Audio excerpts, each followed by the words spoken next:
Good morning student. આજથી આપણે chapter number 2 start કરીશું, પરમાણુનું બંધારણ. તો ફર્સ્ટ ક્વેશ્ચન રહેશે પરમાણ્વીય ક્રમાંક, ન્યુક્લિયોન અને પરમાણુનો દળ ક્રમાંક એટલે શું, તે તેમની વચ્ચેનો સંબંધ આપો. આ બેઝિક વસ્તુ છે, એટલે આપણે ખાસ ધ્યાન રાખવાનું છે. પરમાણ્વીય ક્રમાંકને આપણે ઝેડ વડે દર્શાવી શકાય અને દળ ક્રમાંકને આપણે એ વડે દર્શાવી શકાય. તો તમને પહેલાં તો એની સંજ્ઞા તમારે યાદ રાખવાની છે. દળ ક્રમાંક એટલે એ અને પરમાણુ ક્રમાંક એટલે ઝેડ. તો પરમાણુ ક્રમાંક કોને કહેવાય? આવત કોષ્ટકમાં ટોટલ 100 ને હવે તો 118 તત્વો થઈ ગયેલા છે. તો આપણે બધાને પરમાણુ ક્રમાંકથી જ ઓળખવા પડે. ધારો કે હું હાઇડ્રોજનની વાત કરું તો હાઇડ્રોજન 1 નંબર પર આવે, સોડિયમની વાત કરું તો એ 11 નંબર પર આવે, મેગ્નેશિયમની વાત કરું તો એ 12 નંબર પર આવે. એટલે આપણે એના ક્રમાંક પરથી આપણે એને યાદ રાખીએ છીએ. તો એની વ્યાખ્યા શું થશે? પરમાણુના કેન્દ્રમાં રહેલા પ્રોટોનની સંખ્યા પરમાણુ ક્રમાંક બરાબર હોય છે જે તટસ્થ પરમાણુમાં રહેલા ઇલેક્ટ્રોનની સંખ્યા જેટલી જ છે. તો જો તટસ્થ પરમાણુ એટલે એના પર કોઈ પણ વીજભાર નહીં હોવો જોઈએ. તટસ્થ, બરાબર. સપોઝ કે હું વાત કરું સોડિયમ, એના પર અત્યારે વીજભાર નથી. મેગ્નેશિયમ, એના પર બી અત્યારે વીજભાર નથી, બરાબર. એટલે કે તટસ્થ પરમાણુમાં ઝેડ જે હોય તે જ શું હોય? પ્રોટોનની સંખ્યા. આ ધ્યાન આપજો, હું લખું છું તે ઝેડ જે હોય પરમાણુ ક્રમાંક તે જ એની પ્રોટોનની સંખ્યા હોય, અને જે પ્રોટોનની સંખ્યા હોય એ જ એની ઇલેક્ટ્રોનની સંખ્યા હોય. આ બહુ જ બધા સવાલમાં આગળ બી તમને કામ લાગવાનું છે. તો પ્રોટોનની સંખ્યા બરાબર ઝેડ અને ઝેડ બરાબર જ ઇલેક્ટ્રોનની સંખ્યા. આ કોના માટે? ફક્ત ને ફક્ત તટસ્થ પરમાણુ માટે આ નિયમ છે. ચાલો, તો હવે ન્યુક્લિયોન કોને કહેવાય? તો ન્યુક્લિયોન પરમાણુના કેન્દ્રમાં રહેલા પ્રોટોન અને ન્યુટ્રોન, એટલે પ્રોટોન અને ન્યુટ્રોનના સરવાળાને શું કહેવાય? ન્યુક્લિયોન. ઓકે, આ બી તમને આગળ હું જે તમને સવાલ બતાવવા તેમાં કામ લાગશે. દળ ક્રમાંકને આપણે એ કહીએ, બરાબર. તો પરમાણુમાં રહેલા ન્યુક્લિયનની કુલ સંખ્યાને તે પરમાણુનો દળ ક્રમાંક કહે છે. એટલે કે પ્રોટોનની સંખ્યા વત્તા ન્યુટ્રોનની સંખ્યા એટલે આપણે હવે તે બી કહી શકીએ ઝેડ વત્તા એન, બરાબર. એટલે પ્રોટોનની સંખ્યા એ જ પરમાણુ ક્રમાંક છે એનો. એટલે કે તમારે યાદ રાખવાનું, પ્રોટોન અને ન્યુટ્રોનને કહેવાય ન્યુક્લિયોન, અને ન્યુક્લિયોનની સંયુક્ત કુલ સંખ્યાને કહેવાશે દળ ક્રમાંક. એટલે એક સૂત્ર તમારું બની જાય, દળ ક્રમાંકને એ કહેવાય. હવે મેં તમને કીધું દળ ક્રમાંક એટલે પરમાણુ ક્રમાંક કાં તો પ્રોટોનની સંખ્યા, બેમાંથી કોઈ બી એક બોલો, અને ન્યુટ્રોન તો આવવાનો જ છે એન. એટલે એ બરાબર ઝેડ વત્તા એન. આ તમારે ખાસ યાદ રાખવાનું છે સમીકરણ. હવે આના પરથી તમને દળ ક્રમાંક બી મળી જાય. સપોઝ કે તમને પરમાણુ ક્રમાંક જોવો જોઈએ તો પરમાણુ ક્રમાંક બી મળી જાય ઝેડ બરાબર. સપોઝ કે તમારે આના પરથી એ બરાબર ઝેડ પ્લસ એન છે. આના પરથી તમને ન્યુટ્રોન જોઈતો છે. ન્યુટ્રોનનું ઘણા સવાલ છે. તો ન્યુટ્રોન બરાબર એ માઇનસ ઝેડ. આ સમીકરણથી તમને ન્યુટ્રોન પણ મળી જાય. એટલે તમારે એટલું યાદ રાખવાનું કે કોઈ બી એક તત્વને આપણે એક્સ કહીએ, કોઈ બી અજ્ઞાત તત્વ છે, આ અજ્ઞાત તત્વ નથી ખબર અને તમને આપેલું હોય એનો નીચે પરમાણુ ક્રમાંકને હંમેશા નીચે લખાય ઝેડ, અને પરમાણુ ભરાંકને હંમેશા ઉપર લખાય. આ એનો ઓરિજિનલ સિમ્બોલ છે. ઝેડ એટલે નીચે પરમાણુ ક્રમાંક, એ એટલે ઉપર પરમાણુ દળાંક કાં તો દળ ક્રમાંક. અને તમને ન્યુટ્રોન જોઈતો હોય, ન્યુટ્રોનની સંખ્યા તમને પૂછે તો તમારે ઉપરમાંથી નીચેની વેલ્યુ માઇનસ કરી નાખવાની, એ માઇનસ ઝેડ. તો આના પરથી તમને ન્યુટ્રોન પણ મળી જાય. આટલું બધાને ખબર પડી ગઈ? ચાલો, તો હવે આપણે એના પરથી એક સવાલ જોઈએ. આ પણ એક્સ્ટ્રા જ સવાલ છે તમને સમજવા માટે. હાઇડ્રોજન પરમાણુના કેન્દ્રમાં એક પ્રોટોન છે. પ્રોટોન એટલે આપણે નીચે લખાય. સોડિયમ પરમાણુના કેન્દ્રમાં 11 પ્રોટોન છે એટલે આવી રીતે લખાય. તો તેમના પરમાણુ ક્રમાંક અને ઇલેક્ટ્રોનની સંખ્યા જણાવો. તો અત્યારે જ આપણી વાત થઈ ગઈ કે પરમાણુ ક્રમાંકને ઝેડ કહેવાય અને તટસ્થ છે. હાઇડ્રોજન તો તટસ્થ છે, સોડિયમ બી તટસ્થ છે, એના પર કોઈ વીજભાર નહીં મળે. એટલે કે ઝેડ બરાબર અહીંયા પણ શું લખાય? પ્રોટોનની સંખ્યા, એ જ એનો પરમાણુ ક્રમાંક અને એ જ એની ઇલેક્ટ્રોનની સંખ્યા, જે મેં તમને અમને છેલ્લા સવાલમાં બતાવ્યું. તો અહીંયા એ લોકોએ પરમાણુ ક્રમાંક અને ઇલેક્ટ્રોનની સંખ્યા માંગેલી છે. તો બધામાં જવાબ તો એ જ આવવાનો. પ્રોટોનની સંખ્યા બી 1, ઇલેક્ટ્રોનની સંખ્યા બી 1 અને પરમાણુ ક્રમાંક બી 1 હાઇડ્રોજન માટે. અને તે જ રીતે સોડિયમ બી તટસ્થ છે એટલે સોડિયમમાં બી સેમ એ જ દેવાનું. સોડિયમમાં બી ઇલેક્ટ્રોનની સંખ્યા બી 11, પ્રોટોનની સંખ્યા બી 11 અને આ ઝેડ બરાબર બી 11. ઝેડ એટલે પરમાણુ ક્રમાંક. બરાબર. એટલે આમાં તમારે જવાબ એ જ આવશે જે સવાલમાં છે તે જ, કેમ કે આ તટસ્થ છે. તટસ્થમાં પ્રોટોનની સંખ્યા બરાબર ઇલેક્ટ્રોનની સંખ્યા, ઇલેક્ટ્રોનની સંખ્યા બરાબર પરમાણુ ક્રમાંક. બરાબર. ચાલો આગળ વધીએ. હવે આ પણ મેં તમને જે અત્યારે બતાવી ગયો તે જ એનો ક્વેશ્ચન છે પરમાણુ સંગઠન. તો પરમાણુ સંગઠન મેં તમને સમજાવી ગયું છે. કોઈ બી એક અજ્ઞાત તત્વ એક્સ છે, બરાબર. એક્સમાં તમારે પરમાણુ ક્રમાંકને નીચે લખવાનો, ઝેડ, એને ઝેડ કહેવાય, અને પરમાણુ ભારાંકને એ કહેવાય. બરાબર. એટલે તમને એક્ઝામમાં પૂછાય કે સોડિયમમાં પરમાણુ ક્રમાંક અને ભારાંક કેટલા, તો સોડિયમનો પરમાણુ ક્રમાંક 11 નીચે લખાય અને ભારાંક કેટલો 23. આને ઝેડ કહેવાય, એટલે ઝેડ બરાબર 11, અને આને ઉપરવાળાને પરમાણુ ભારાંક કહેવાય, એટલે એ બરાબર 23. આ તમારો જવાબ. ઝેડ બરાબર 11 અને એ બરાબર 23. કોઈ બી એક તત્વ લઈએ, મેગ્નેશિયમનું વિચારીએ. મેગ્નેશિયમનો 12 ને 24. હવે તમને આમાં કહે કે પરમાણુ ક્રમાંક કેટલો અને પરમાણુ ભારાંક કેટલો, તો આમાં પરમાણુ ક્રમાંક છે 12 અને પરમાણુ ભારાંક છે 24. બરાબર છે. ચાલો હવે સમસ્થાનિકોને સમભારિકો પર આવીએ. આ બહુ જ ઇમ્પોર્ટન્ટ સવાલ છે, તમારે આ ઇમ્પોર્ટન્ટ સવાલમાં કન્સિડર કરવાનું છે. સમભારિકો સવાલ પરથી જ ખબર પડે છે. સમભારિકો એટલે જેના ભાર સરખાથી, તો જેમના દર ક્રમાંક એક સરખા, દર ક્રમાંક એટલે એ, દર ક્રમાંક એક સરખા પણ પરમાણુ ક્રમાંક જુદા જુદા. પરમાણુ ક્રમાંક કેવા હશે? જુદા. એ કેવા? સરખા. તો તેમને સમભારિકો કહેવાય. તો જો અહીંયા એક્ઝામ્પલ આપેલું જ છે 6C14, આને આવી રીતે બોલાય. અને અહીંયા બોલવાનું 7C14. કાર્બનના બે સમસ્થાનિક છે, 6C14 ને 6,7,14. આમાં તમે જોયું ઉપર 14 ને 14 સરખા, અને આપણે એ કહેવાય ને, એ સરખા છે 14 ને 14. જ્યારે પરમાણુ ક્રમાંક એકમાં 6 છે અને એકમાં 7 છે, જેના પરમાણુ ક્રમાંક અલગ અલગ પરંતુ પરમાણુ ભારાંક, દર ભારાંક સરખા હોય, તેને કહેવાય સમભારિકો. બરાબર. અને આને ઇંગ્લિશમાં બોલાશે આઇસોબાર. આ પણ તમારે શબ્દ યાદ રાખવાનો છે, આઇસોબાર. ચાલો હવે સમસ્થાનિકો. તો આનાથી ઉલટું, જેમના પરમાણ્વીય ક્રમાંક એક સમાન પરંતુ પરમાણ્વીય દરાંક જુદા જુદા. તો જો પરમાણ્વીય ક્રમાંક એક સમાન, તો હાઇડ્રોજનના 3 સમસ્થાનિક આપણને યાદ હોવા જોઈએ, 1H1, 1H2 એન્ડ 1H3. આને એક્ઝામમાં આવી રીતે બી લખાય, 1H1 ને તો 1H1 જ લખાય. બરાબર. આને તો 1H1 જ લખાય, પણ આને આપણે બીજી રીતે લખી શકીએ 1D2, અને આને પણ આપણે બીજી રીતે લખી શકીએ 1T3. કેમ? આનું નામ છે પ્રોટિયમ, બીજાનું નામ છે ડ્યુટેરિયમ એટલે DB કહેવાય, અને ત્રીજાનું નામ છે ટ્રિટિયમ એટલે 1T3. તો તમે જરાક જોયું 1H1, 1D2 અને 1T3, આમાં નીચેની સંખ્યા સમાન છે, પરમાણુ ક્રમાંક સમાન છે, પરંતુ પરમાણુ ભારાંક એટલે કે દર ક્રમાંક જુદા જુદા છે. દર ક્રમાંક એકમાં 1 છે, બીજામાં 2 છે, ત્રીજામાં 3 છે. તો આવાને કહેવાય સમસ્થાનિકો. સમસ્થાનિકો એટલે પરમાણુ ક્રમાંક સરખા પરંતુ દર ક્રમાંક જુદા જુદા, એની વેલ્યુ જુદી જુદી હોય, તેને કહેવાય સમસ્થાનિક. અને સમસ્થાનિકોમાં ન્યુટ્રોનની સંખ્યા પણ એક સરખી હોતી નથી. તો ન્યુટ્રોનની સંખ્યામાં શોધવાનું સૂત્ર મેં તમને કીધેલું છે A-Z. તો તમે ઉપરમાંથી નીચેનું માઇનસ કરો એટલે 1 - 1. તો પહેલામાં સંખ્યા કેટલી આવવાની? પહેલામાં સંખ્યા 0 આવવાની. બીજામાં ચાલો શોધી નાખીએ A-Z થી જ 2 - 1. તો આમાં કેટલી આવવાની? જવાબ 1. અને ત્રીજામાં બી A-Z, તો આમાં જવાબ આવશે 2. આમ અલગ અલગ જવાબ આવશે 0, 1 અને 2. આમ અહીંયા અલગ અલગ જવાબ આવવાથી 0, 1 અને 2 ન્યુટ્રોનની સંખ્યા અલગ અલગ હોવાથી, તો અહીંયા લાઈન લખી જ છે સમસ્થાનિકોમાં ન્યુટ્રોનની સંખ્યા એક સરખી હોતી નથી. તો બરાબર, આપણે અહીંયા જોઈ લીધું. આમ સમસ્થાનિકો એટલે ન્યુટ્રોનની સંખ્યા પણ એક સરખી નહીં હોય, પરમાણુ ક્રમાંક સરખા હોય પરંતુ દર ક્રમાંક જુદા જુદા. દર ક્રમાંક એટલે મેં તમને કીધું ઉપરની સંખ્યા અલગ અલગ હોય, તેને કહેવાય સમસ્થાનિકો.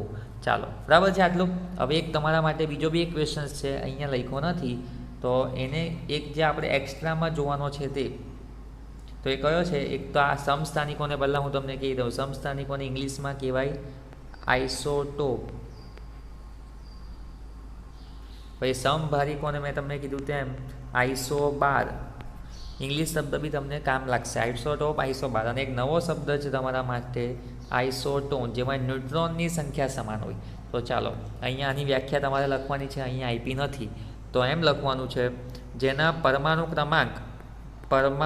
ક્રમાંક અને દર ક્રમાંક બંને જુદા હોય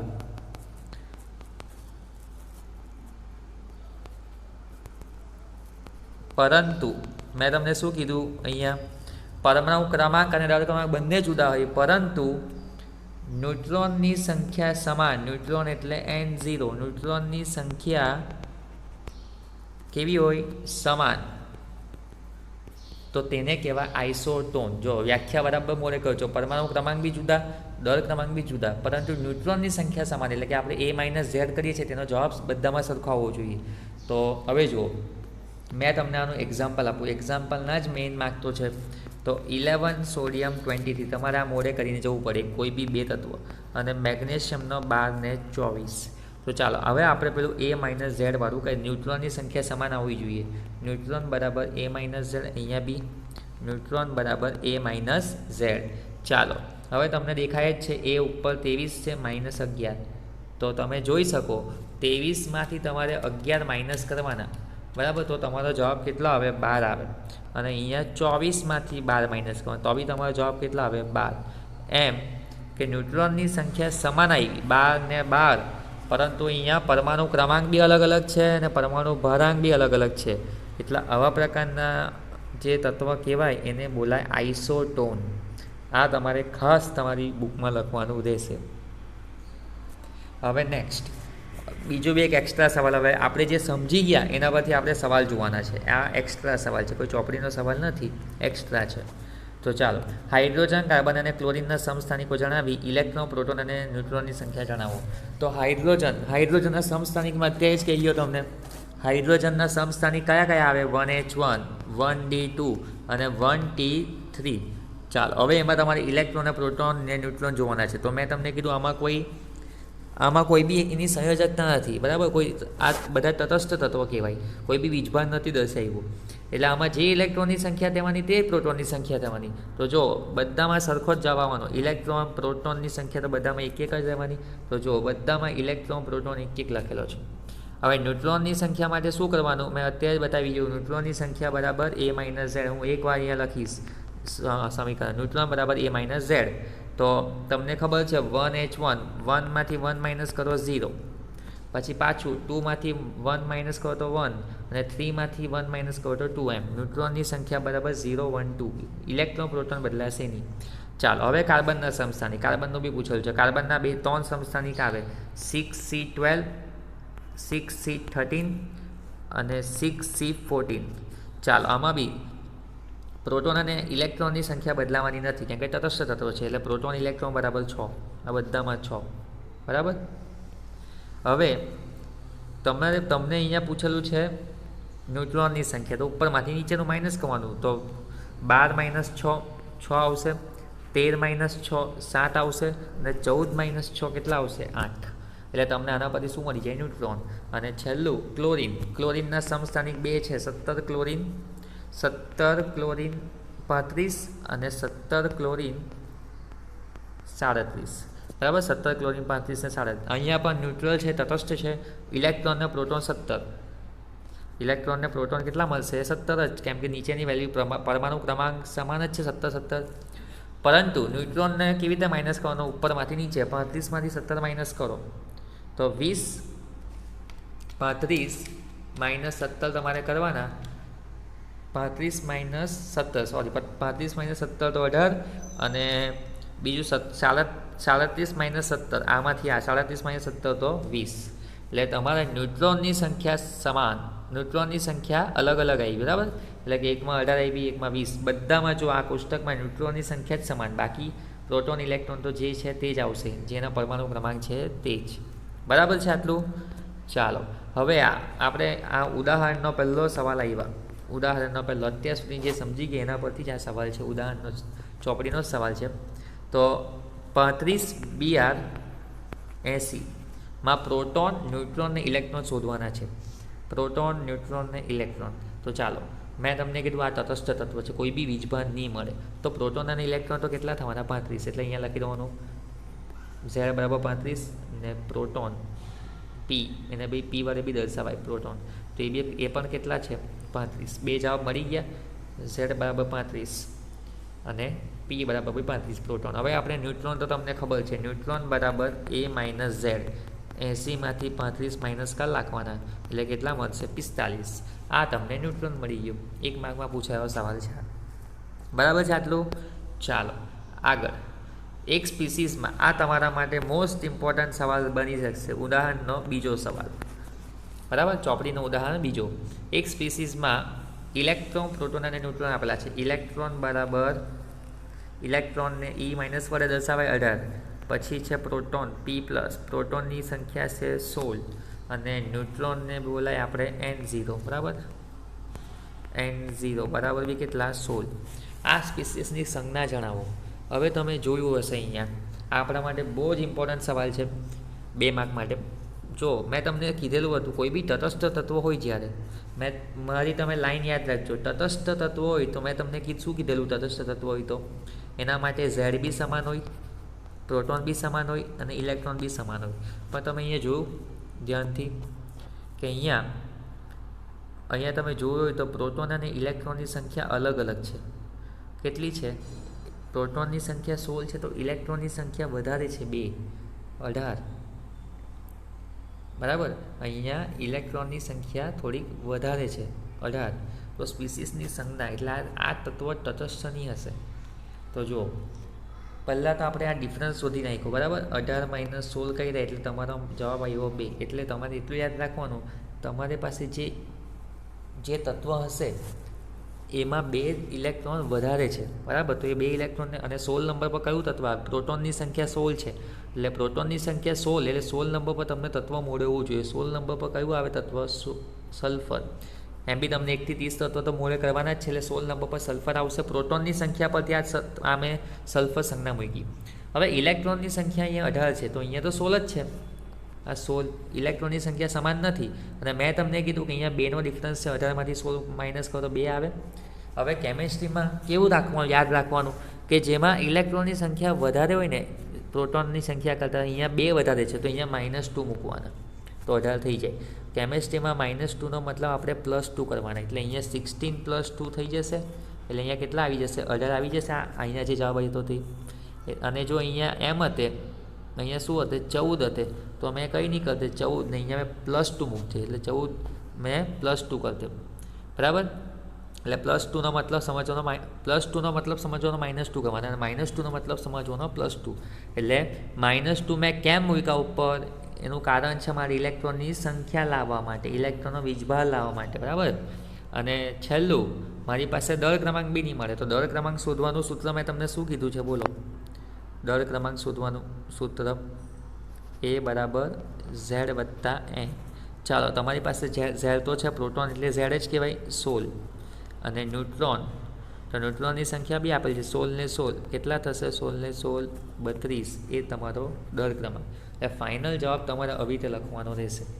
તમારા માટે ખાલી નવું શું છે? એક જ વસ્તુ છે કે ઇલેક્ટ્રોનની સંખ્યા અને પ્રોટોનની સંખ્યા અલગ અલગ એટલે એનો પહેલાં ડિફરન્સ શોધી કાઢવાનો, તફાવત શોધી કાઢવાનો. 18 ને 16 એમાંથી 2 ઓછા પડે, 2 ઓછા પડે એટલે અહીંયા ઉપર મૂકવાનો -2. 3 ઓછા પડે તો -3, 4 ઓછા પડે તો -4, એવી રીતે. ક્લિયર? એટલે આ બહુ જ ઇમ્પોર્ટન્ટ સવાલ બની રહેશે આપણા માટે. તો આનો આન્સર શું લખવાનો? 16 સલ્ફર 80, 16 સલ્ફર અને અહીંયા શું મૂકવાનું? -2. ક્લિયર?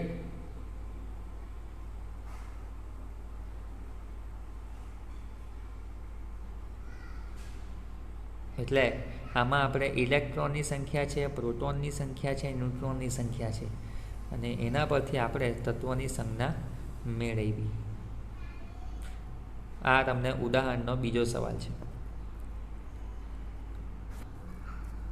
હવે આપણે બીજો બી સવાલ જોઈ લઈએ. આ પણ સ્વાધ્યાયનો જ સવાલ છે. બરાબર, સ્વાધ્યાયનો ત્રીજો સવાલ રહેશે. આ એ તમારે ચોપડીમાંથી ચેક કરી નાખજો. બરાબર, ચાલો 2.3. હવે તમને અહીંયા તત્વ આપેલા છે, ન્યુટ્રોન ને પ્રોટોન શોધવા કીધેલા. એ તો તમારા માટે બહુ જ ઇઝી છે, ન્યુટ્રોન ને પ્રોટોન.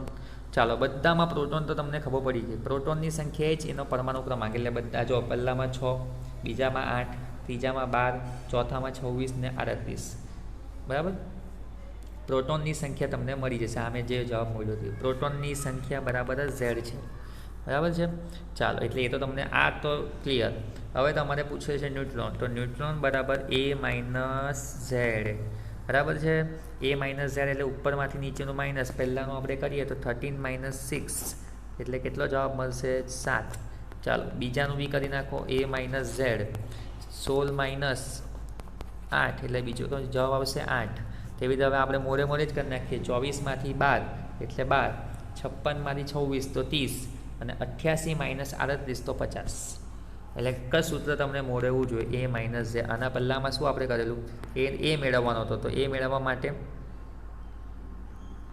n plus Z. બરાબર ને? n પ્લસ ઝેડ, ન્યુટ્રોનની સંખ્યા વત્તા પરમાણુ ક્રમાંક. તો આ બંને સૂત્ર તમારા માટે કામના. ચાલો, હવે આપણે સ્વાધ્યાયનો ચોથો સવાલ જોઈએ. આ ઇમ્પોર્ટન્ટ સવાલ. તો એક પરમાણુ ક્રમાંક અને પરમાણુ દળના સંપૂર્ણ સંજ્ઞા મેળવવાની છે. ઝેડ એટલે પરમાણુ ક્રમાંક, A એટલે પરમાણુ દળાંક.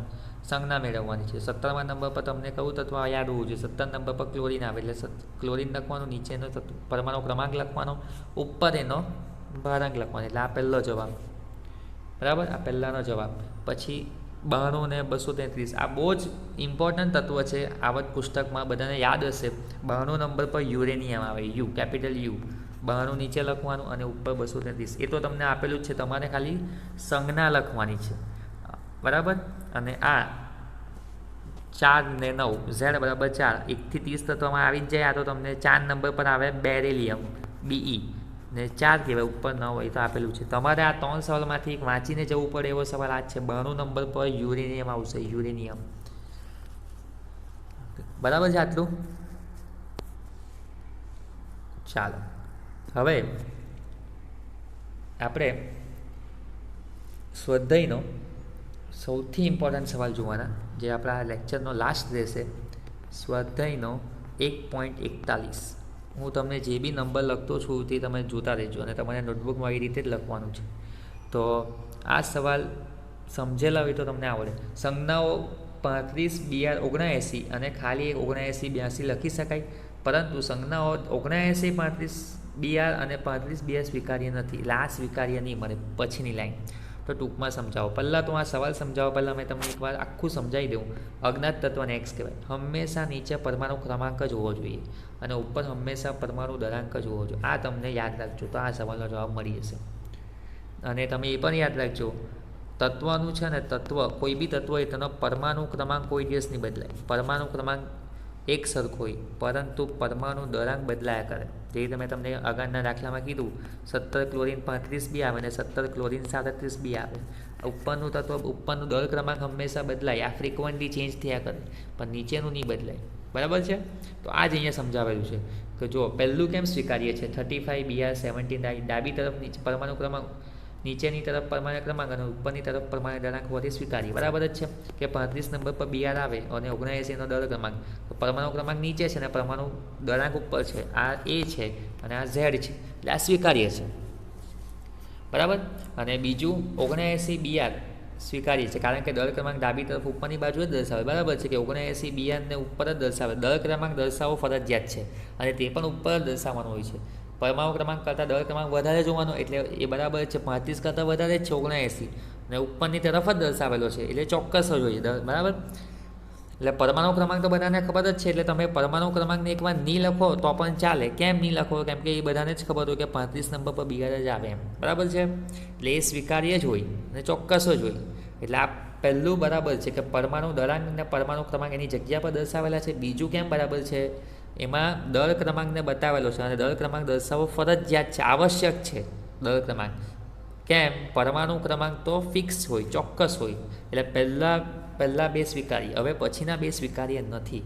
તો તમે જુઓ BR, હવે એ લોકોએ નંબર ઉલટાવી નાખ્યો, 79 ને 35 કરી નાખ્યો. તો તમે મને કહો, કોઈપણ દિવસ પરમાણુ ક્રમાંક આટલો વધારે હોય? આપણને ખબર છે BR આવત કોષ્ટકમાં કેટલા નંબર પર આવે? 35 નંબર પર આવે. એટલે અહીંયા પરમાણુ ક્રમાંકને બદલે દળ ક્રમાંક દર્શાવી દીધો છે, જે ખોટો છે. આને કાં દર્શાવવાનો હોય? ઉપરની બાજુ દર્શાવવાનો હોય. એટલે કારણ કે તેમાં પરમાણુ દળ ડાબી તરફ નીચે બાજુ દર્શાવેલો છે, જે તેના સ્થાને ઉપરની બાજુ હોવાથી સ્વીકાર્ય નથી. એટલે તમારે શું લખવાનું? 79 BR35માં દર ક્રમાંક નીચે દર્શાવ્યો છે જે સ્વીકાર્ય નથી એને ક્યાં દર્શાવવો પડે? દર ક્રમાંકને ઉપરની બાજુએ દર્શાવવો પડે. અને બીજું કેમ સ્વીકાર્ય નથી 35BR? તો 35BR તે તો એનો પરમાણુ ક્રમાંક છે 35 નંબર. તો 35 નંબરને ક્યાં દર્શાવવો પડે? કમ્પલસરી નીચે દર્શાવવો પડે. અને એને એ લોકોએ ક્યાં બતાવ્યો છે? એને દર ક્રમાંકની જગ્યા પર બતાવ્યો છે. એટલે આ પણ ખોટું. એટલે અહીંયા રીઝન લખવાનું, તેમાં પરમાણુ ક્રમાંક છે, દર ક્રમાંક દર્શાવ્યો નથી. અને કેમેસ્ટ્રીમાં મેં તમને શું કીધું? કોઈપણ તત્વનું દર ક્રમાંક દર્શાવવું ફરજિયાત છે, બરાબર? એટલે દર ક્રમાંક સમસ્થાનિકો માટે ભિન્ન હોય. સમસ્થાનિક એટલે મેં તમને કીધા હાઇડ્રોજનના 3 સમસ્થાનિક છે, 1H1 1H2 અને 1H1 1D2 અને 1T3, બરાબર? એટલે સમસ્થાનિકના રીતે દર ક્રમાંક બદલાયા કરે અને સમસ્થાનિકો કહેવાય. જેના પરમાણુ ક્રમાંક સમાન પરંતુ દર ક્રમાંક જુદા જુદા તેને કહેવાય સમસ્થાનિક.